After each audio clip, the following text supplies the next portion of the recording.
오늘 우리에게 주신 하나님의 말씀은 신약성경 고린도전서 15장 20절부터 28절까지 말씀입니다. 허락하신 말씀을 봉독하겠습니다. 그러나 이제 그리스도께서 죽은 자 가운데서 다시 살아나사 잠자는 자들의 첫 열매가 되셨도다. 사망이 한 사람으로 말미암았으니 죽은 자의 부활도 한 사람으로 말미암는도다. 아담 안에서 모든 사람이 죽은 것 같이 그리스도 안에서 모든 사람이 삶을 얻으리라. 그러나 각각 자기 차례대로 되리니 먼저는 첫 열매인 그리스도요, 다음에는 그가 강림하실 때 그리스도에게 속한 자요, 그 후에는 마지막이니 그가 모든 통치와 모든 권세와 능력을 멸하시고 나라를 아버지 하나님께 바칠 때라. 그가 모든 원수를 그 발 아래에 둘 때까지 반드시 왕 노릇하시리니 맨 나중에 멸망받을 원수는 사망이니라. 만물을 그의 발 아래에 두셨다 하셨으니 만물을 아래에 둔다 말씀하실 때 만물을 그 아래에 두시니가 그 중에 들지 아니한 것이 분명하도다. 만물을 그에게 복종하게 하실 때에는 아들 자신도 그때 만물을 자기에게 복종하신 이에게 복종하게 되리니 이는 하나님이 만물의 주로서 만유 안에 계시려 하심이라. 아멘.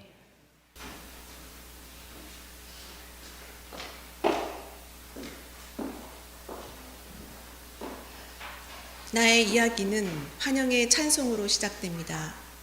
이어서 겟세마네의 기도와 고뇌, 어머니의 슬픔과 인간의 고통을 지나 부활의 영광과 기쁨을 노래합니다.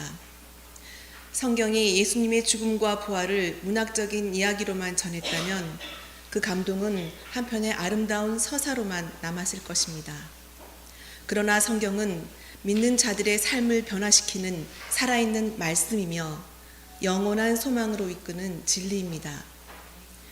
이제 들려질 찬양과 이야기 속에서 부활의 십자가가 우리 마음의 깊은 울림으로 남아 주님의 고난과 사랑 그리고 부활의 능력이 이 시간 우리 모두에게 참된 기쁨과 소망이 되기를 기도합니다.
때부터 저 갓난아기들 주님을 당했네. 슬픈 울음이 넘쳤네.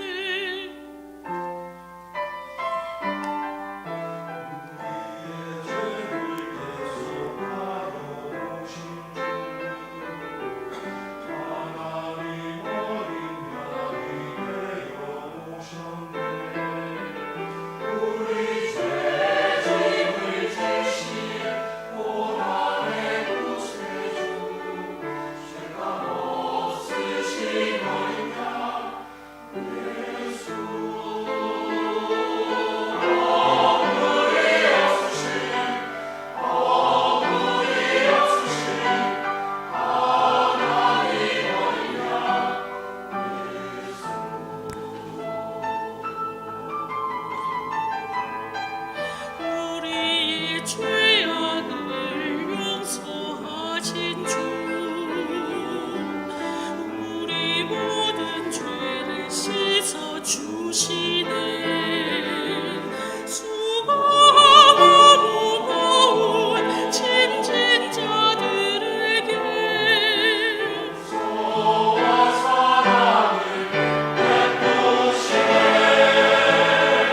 위로를 내리시며 참된 안식 주시네.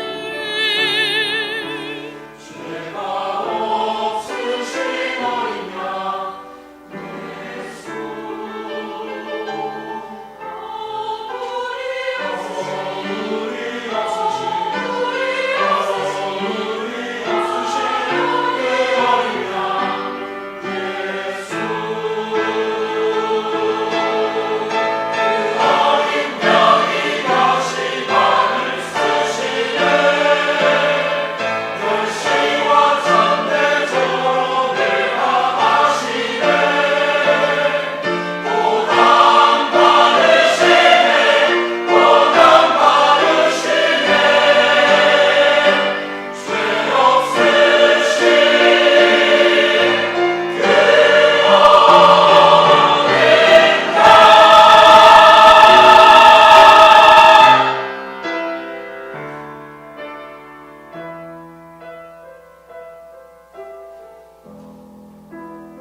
주 하나님, 전능하신 주여, 제 많은 세상 가운데 사랑의 육신으로 오신 주님을 찬양합니다.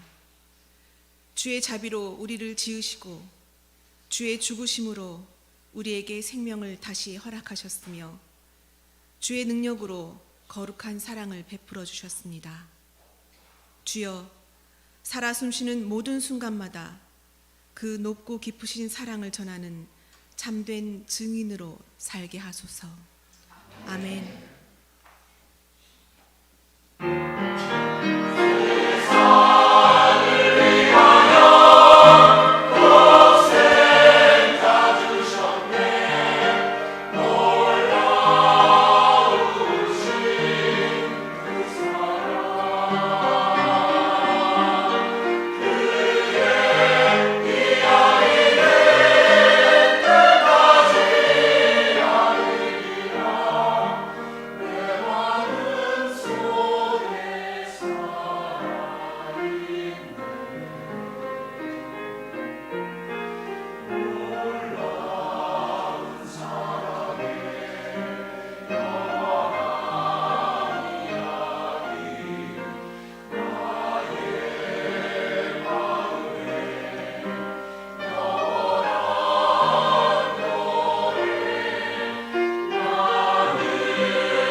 오늘 우리는 이렇게 기쁘게 부활주일을 맞이하며 예수님의 부활을 경축합니다. 설교를 할 때마다 느끼는 자가당착 같은 것이 있는데, 고난주간이 되면 예수님의 십자가가 제일 중요하다고 하다가 이제 또 부활주일이 되면 부활이 가장 중요하다, 또 이렇게 말하게 되는 것이죠. 근데 여러분, 사실이 그렇습니다. 말이 안 되는 것 같지만 사실 다 가장 중요한 것이죠. 우리가 특별히 사도신경을 통해서 고백하는 그 모든 신앙의 진리들 하나하나가 다 우리에게 가장 중요하고 소중한 그런 믿음의 고백들입니다. 그런데 그런 믿음의 고백들이 우리에게 다가오고 또 우리에게 의미를 주는 방식들은 그러나 조금씩 차이가 있습니다. 우리가 지난주에도 말씀을 드렸지만은 예수님의 십자가에 대해서 우리가 이야기를 할 때 그 십자가 자체를 부정하기는 쉽지 않습니다. 예수님께서 십자가에서 죽으셨다라는 것은 분명한 역사적인 사실이고, 또 성경에서 예수님의 십자가에 대해서 기록하고 있는 그런 내용들도 사실 역사적으로 당시에 로마 시대 십자가형이란 것이 있었고, 많은 사람들이 또 로마에 거역을 하다가 십자가 위에서 목숨을 잃었습니다. 그리고 성경에서 십자가에 대해서 묘사하고 있는 내용들도 당시의 사실 정황과 부합합니다. 그렇기 때문에 우리는 자연스럽게 예수님께서 십자가에 달려 돌아가셨다라는 것을 성경 기록 그대로 믿을 수가 있습니다. 그래서 이제 우리에게 더 중요한 과제가 되는 것은 왜 십자가에 달리셨는가, 그것이 우리에게 어떤 의미가 있는가, 그것을 찾아가는 것입니다. 바로 우리의 죄를 위해서, 우리를 위해서 예수님께서 십자가를 지셨다, 그것을 깨닫게 될 때 이제 십자가에 대한 교훈이 완성이 될 것입니다. 근데 부활에 대해서는 정말로 예수님께서 부활하셨는가라는 그런 사실 자체에 대해서 아직도 문제를 제기하는 사람들이 있습니다. 그 이유는 죽은 사람이 다시 살아난다라는 것이 우리가 가지고 있는 상식에 반하는 것이기 때문입니다. 어떻게 죽은 사람이 다시 살아날 수 있는가? 이것은 전설이나 신화가 아닌가? 아니면 예수님의 죽으심을 애석하게 안타깝게 생각했던 사람들이 나중에 만들어서 붙인 이야기가 아닌가라고 생각하는 사람들이 사실 아직도 있는 것입니다. 근데 여러분, 앞에서 말씀드린 대로 우리가 십자가에 대한 기록은 그 신빙성을 쉽게 인정할 수 있습니다. 그런데 이 십자가에 대해서 기록한 이 4명의 복음서의 저자들이 십자가에 대해서 기록한 이유는 그들이 사실은 부활을 증거하기 위한 목적이 있었다는 것을 기억해야 합니다. 왜 그들이 복음서를 기록을 했습니까? 그냥 이 땅에서 훌륭한 삶을 사시다가 애석하게 돌아가신 분을 추억하기 위해서 쓴 것이 아닙니다. 그 복음서를 쓴 사람들은 부활하신 예수님을 만났고, 부활하신 예수 그리스도 은혜 안에서 새로워졌고, 이제 부활하신 예수 그리스도께서 온 인류의 구주가 되신다는 것을 전하기 위해서 그들이 복음서를 기록을 한 것입니다. 그렇기 때문에 이 복음서의 저자들은 예수님의 십자가에 대해서나 예수님의 부활에 대해서나 모두 같은 방식으로 서술을 합니다. 목격자가 있었고 목격자의 증언을 그대로 기록을 함으로써 그 사실들을 그대로 우리에게 전하여 주고 있습니다. 십자가 밑에 있었던 그 여인들이 바로 부활의 그 현장에 있었고 부활을 목격한 증인이 된다라는 것을 우리에게 전하여 주고 있는 것입니다. 우리가 성경에서 부활에 대해서 증언하고 있는 내용을 면밀하게 살펴보게 되면은 이것이 상당히 신빙성 있는 증언이라는 것을 알 수가 있습니다. 그러나 그래도 사람들은 잘 들으려 하질 않습니다. 그것은 앞에서 말씀드린 대로 그것은 사람들이 가지고 있는 일반적인 상식에 어긋나기 때문이고, 더 나아가서 그들이 가지고 있는 이 세상의 어떤 관념과 부합하지 않기 때문입니다. 오늘날 많은 사람들이 가지고 있는 소위 과학적인 세계관으로 볼 때에는 일정한 자연적인 법칙, 우리가 경험할 수 있고 입증할 수 있는 그런 자연적인 법칙에 어긋나는 일들은 일어날 수 없다고 생각을 합니다. 그리고 우리가 우리 삶을 통해서 경험적으로 반복적으로 경험하고 깨달아온 사실에 어긋나는 것도 받아들이지 않습니다. 그래서 기적도 믿을 수가 없고 죽은 사람이 다시 살아난다라는 것도 받아들일 수가 없는 것입니다. 하지만 우리가 아는 이 과학적인 법칙이라는 것이 사실은 오늘날 우리에게 그렇게 확실한 지식을, 또 우리가 경험적으로 입증할 수 있는 세계에 부합하는 그런 지식에 머물고 있지를 않습니다. 과학은 계속해서 발전하고 있고, 이제 사실은 과학자들은 우리의 상식에 맞는 확실한 이야기들을 해주고, 신앙의 세계는 뭔가 불확실하고 모호한 얘기를 하는 것 같은데 사실은 꼭 그렇지 않게 되어버렸습니다. 이제 과학자들이 시간과 공간, 이 거시적인 차원의 우주에 대해서 이야기하는 많은 이야기들이 우리의 경험 세계에서 일어나는 일들하고는 너무나 다릅니다. 미시적으로 들어가서 원자보다 더 작은 양자의 세계에서 일어난다는 일들은 도저히 우리의 상식 가지고는 이해할 수가 없습니다. 그래도 우리는 과학 공부를 더 하려고 하지도 않고 그냥 대충 아는 것을 이게 다라고 생각하고 사실은 그 외의 것을 더 알거나 받아들여 하지 않는 것입니다.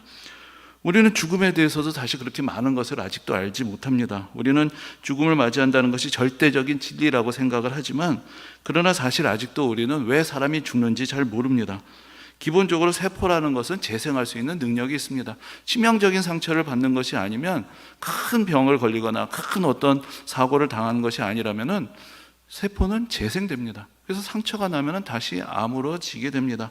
그런데 인간이 왜 자연 상태에서 결국은 더 이상 세포가 재생이 되지 않고 죽음을 맞이하게 되는가?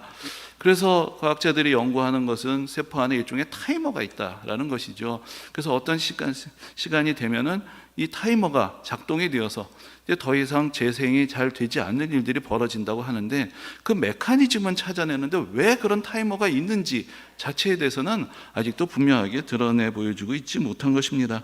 그래서 우리는 아직도 죽음에 대해서 잘 모릅니다. 그래도 죽음에 대해서 받아들이고 그것이 우리 인생의 유일한 진리인 것처럼 생각을 하는 것입니다. 사실 우리는 우리가 무언가를 믿을 때 그것이 객관적인 증거와 증거가 있기 때문에 믿는다라고 생각하고 싶어 합니다. 그러나 사실 꼭 그런 것은 아닙니다.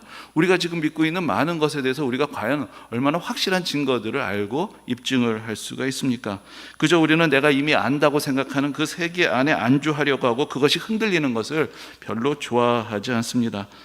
그래서 부활에 대해서 설교를 할 때, 또 예전에도 그런 말씀들을 좀 더 드린 적이 있는데, 부활의 증거에 대해서 성경 내적으로 외적으로 여러 가지 말씀을 드리려고 할 때 조금 허망한 느낌이 들 때가 있습니다. 믿지 않고 듣지 않으려는 사람은 아무리 얘기를 해도 에이 그건 말이 안 돼 라고 내치고, 믿는 사람들은 그냥 믿으면 되지 뭐 또 그렇게 복잡하게 따지고 하느냐라고 또 관심이 없고, 그러니까 아무도 듣지 않는 이야기가 되어버릴 수가 있기 때문입니다.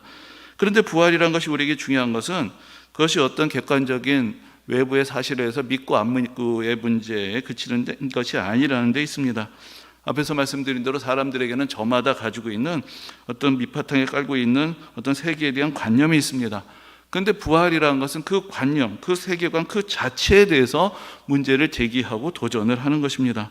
그러므로 부활이 사실이냐 아니냐라는 문제는 나는 그거 안 믿어 라고 넘겨버릴 수 있는 문제가 아니라, 지금 내가 가지고 있는 세계관, 내가 지금 이 세상을 바라보고 그 안에서 살아가고 있는 나의 삶, 나의 인생, 나의 운명, 이 세상의 미래에 대한 나의 모든 생각들이 과연 타당한 것이냐, 내가 그것을 정말로 의지하고 살아갈 수 있느냐 아니냐, 그 자체에 대해서 질문을 하고 도전을 하는 것이기 때문입니다.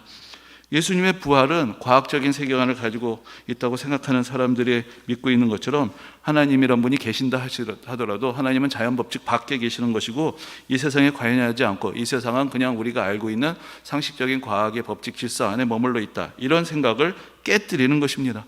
하나님이 직접 이 세상에 관여하셨습니다. 하나님께서 이 세상이 멸망에 이르도록 그냥 내버려 두시는 분이 아니시며, 구원하시기 위해서 그 아들을 이 땅에 보내시고 인간의 모든 죄와 허물을 대신 지게 하시고 그 죄와 사망의 권세 안에서 우리를 건져내시기 위해서 죽음의 권세를 깨뜨리시고 예수 그리스도를 부활하게 하셨습니다.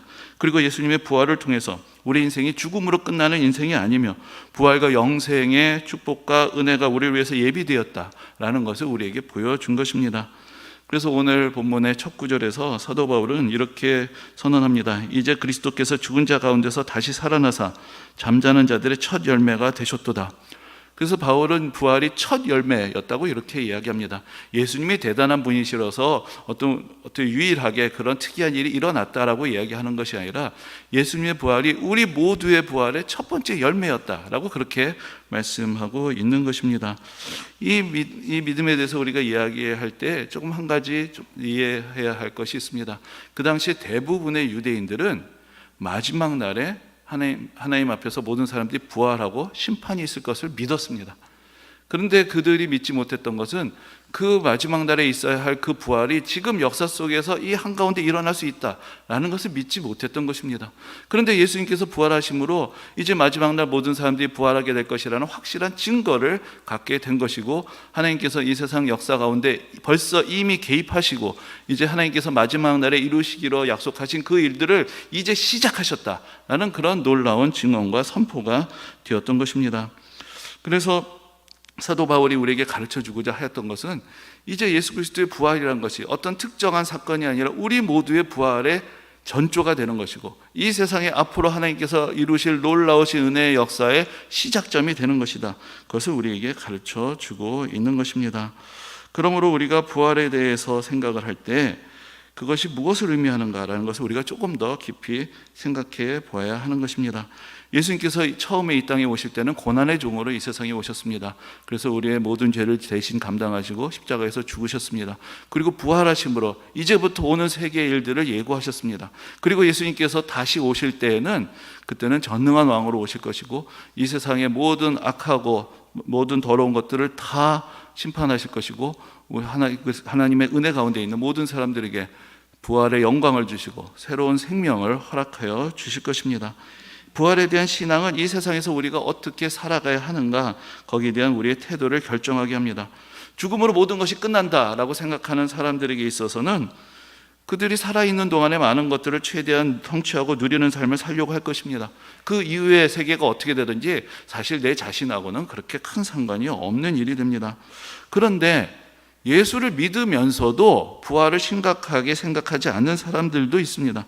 우리가 예수를 믿고 죽으면 우리의 몸은 땅에 묻혀서 썩어지지만 우리의 영혼만이 저기 어디에 있는 천국으로 이 세상을 벗어나서 들어가게 된다. 거기서 모든 이야기가 끝이라고 생각을 할 수도 있습니다. 그렇게 되면은 이 세상에서 우리가 하고 있는 일, 우리의 인생 이후에는 별로 상관이 없게 될 것입니다.